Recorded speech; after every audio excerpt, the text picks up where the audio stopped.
as a caregiver is importante kabalo mo injection.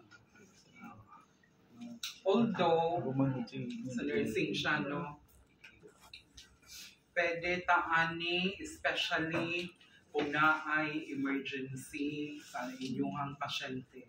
Kaya kung mamatay ang pasyente, kaya wala siya na injeksyonan o insulin, no, kay ang imuha dyan kay dili dyan ko pwede ma'am, kay matagad dyan ko nurse. No? Pagkamatay sa pasyente, kasi kasuhan. Of course, ikaw automatic, ikaw ang caregiver, ikaw ang take care sa inyong pasyente. No? So, dapat makabalo dyan ka mo inject, especially sa mga subcutaneous na area o itong mga patla. No? Kanimpat, dilihan, dili, or sa tiyan, and sa paa, and sa Lucius. muna ang mga subcutaneous na area. And then, kung dirita sa intramuscular, ang intramuscular is mga vaccine or mga vitamins or mga tampal. Subcutaneous is for atong mga dali lang ma-absorb. Okay. So, in preparation sa inyong pag-injection is, of course, inyong sang ilocate, no, ang area na sa mo inject. Okay. So, pa. Okay. No? Likod siya ha, dilining sa kilid. Okay, this is muscle. Okay, muscle dili and dili. So, dili siya. Sa dili. Nasulat na ko na akong last.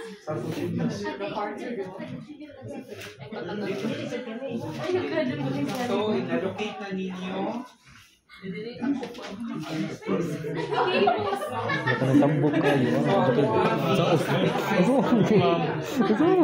Dili mo pwede mo inject na wala ninyo i-sanitize.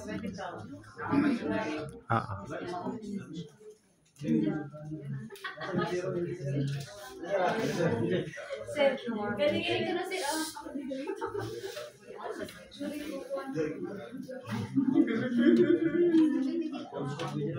So, kung i-sanitize, dala, i-wrap siya kay para tawag ang para siya anesthesia. Kaya ma-simulate ang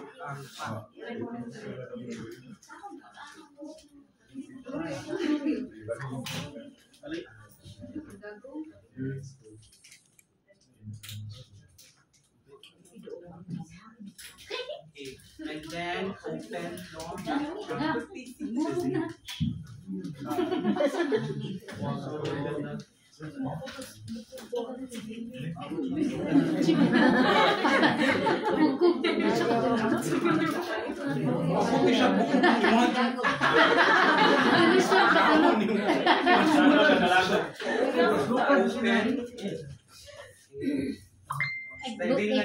once na ma-open na ninyo, pagkahuman ninyong gibiyak, ay gibutang sa tibot, lakaw-lakaw pa mo ako. Pag dili na niya siya pwede magamit, lakay siya.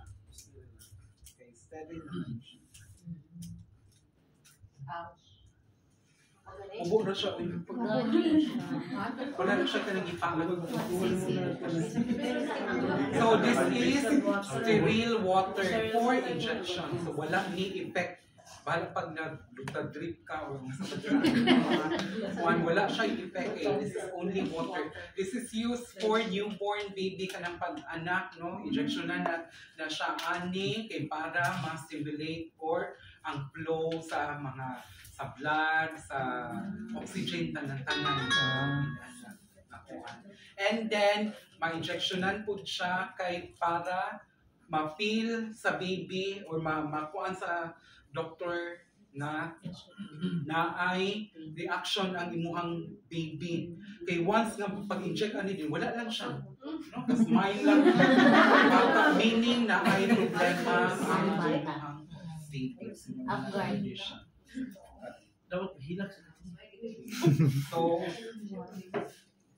naman nili ang mga linya-linya na makita ninyo. Okay, dilita sa 0.5 cc. And then, inyong kamot dapat naka-steady dyan na kayo. Mubalik ba yan eh? Push back siya. So,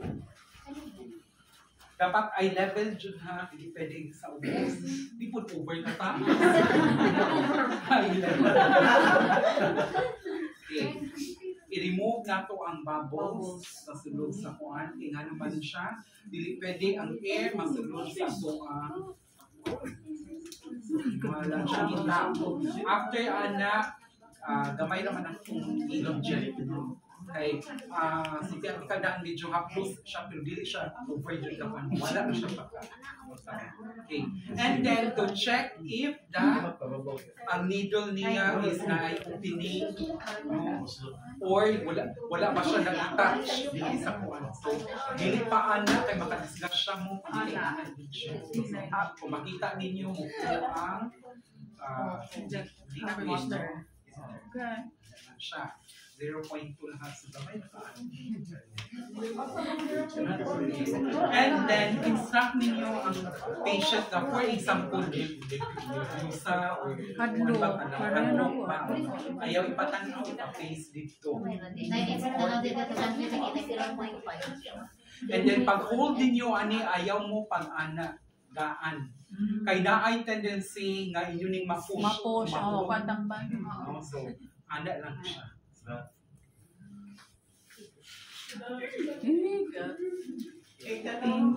No? And then, pag once na mag-inject mo, ayaw mo pag-inject, yung tawon nga, ihinay-hinay ninyo nga, tusok sa gamay. Itusok like siya tanan. So, inhaling 1, 2, 3, tusok tanan, and then i-push, and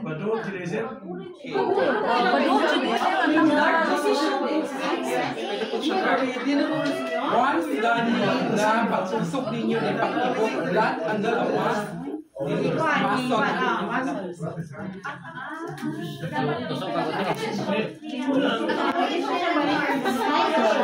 Spike.